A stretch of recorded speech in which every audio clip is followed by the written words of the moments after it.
Hi YouTube, we are back for another deck review, and this time we're going to look at mono white humans. This is by far the easiest way to rank up and go to Mythic. You will still lose, but not that much. The deck itself has 27,000 matches and a 59.8% official win rate. That's below Mythic level. I personally use this deck to go to Mythic many times, just different variations though. At Mythic level, the win rate will go down a little bit, but it's still a very solid deck even at Mythic level. It's an aggro deck, so the idea is to get something out turn 1, turn 2, 3, 4, and etc. For example, I would say Recruitment Officer, Thalia, Adeline, then Intrepid would be considered a perfect start. So let me go through the cards with you. The Hopeful Initiate is your opportunity to destroy enchantments, and you need two counters on either one or multiple Hopeful Initiates. As long as you have two, you can pay 3 mana, 1 white and 2 colorless, to remove an enchantment from the battlefield. So these guys are great for getting them out early. They're also great to use in combination with the Knight-Errant of EOS, which we will talk about a little bit later. Recruitment Officer is one of my favorite starts. The reason is you get, for 1 mana, you get a 2-powered creature out there immediately. You start hammering them down for two at a time. So I like to, if I have opportunity, I always get him out first. Skrull Defector Might is there to, once you've got powerful creatures on the battlefield, to kind of protect them. So I like to use him to protect, for example, my Adeline and my Knight-Errant once they're out a little bit later. Coppercoat Vanguard is kind of a core to this deck. It basically is going to give your other creatures, as long as they're human, +1, +0. And this deck is humans, so that would be all these creatures. Guardian of New Benalia, he is there to scry for you. So the purpose of him, if you get him out, then you have him enlist another creature. He can actually scry your cards. So for example, you don't want lands coming into your hand, then he's able to get those out for you.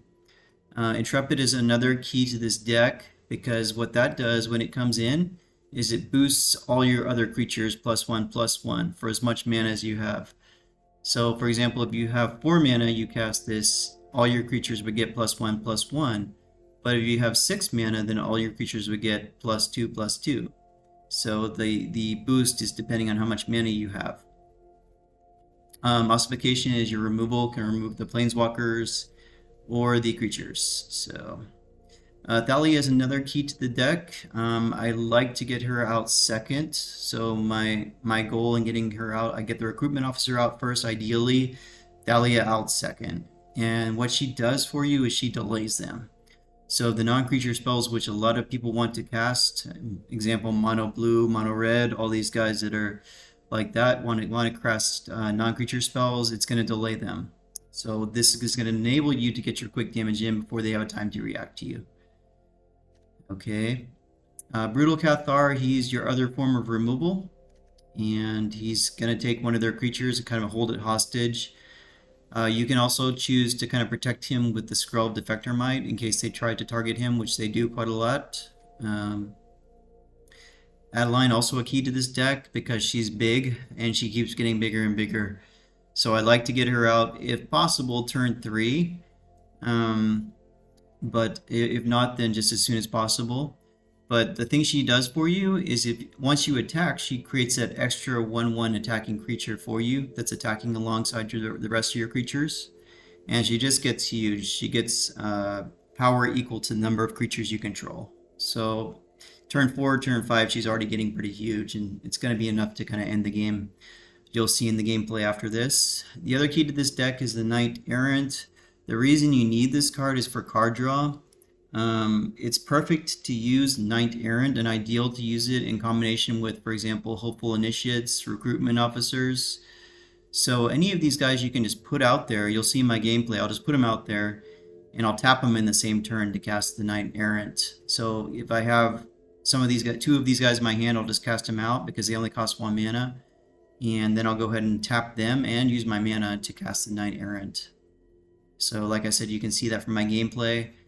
This deck is aggro, very aggro, so the one thing that's good about it, it beats mono red. I don't have much of a problem with mono red, so that's good about it. Control decks can be a bit of a problem if it goes late, so you're going to want to try to pile on the pressure as much as you can and keep that pressure on throughout the entire course of your game. If you let up or you slip up a little bit and kind of back off the aggro pipe, the control decks do have a chance at that point to kind of take over the game. So you're going to see from my gameplay, I went 5-0. It was honest gameplay, 5-0, and I faced a mono blue deck. I did get counterspelled, but what I did with the counterspells is I put creatures out that I wanted them to counterspell, and then I put the ones that were more important out a little bit later. So that's kind of how I handled the mono blue, because I know they're going to counterspell anyways. So a lot of people surrender when there's a counterspell. I don't do that. I just put creatures out that I want. I don't mind losing, basically. Okay, so please do take a look at the gameplay. Let me know if I did anything wrong or I could do anything better. And please do remember to like and comment and subscribe to me. That will help me out a lot. Thanks.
you.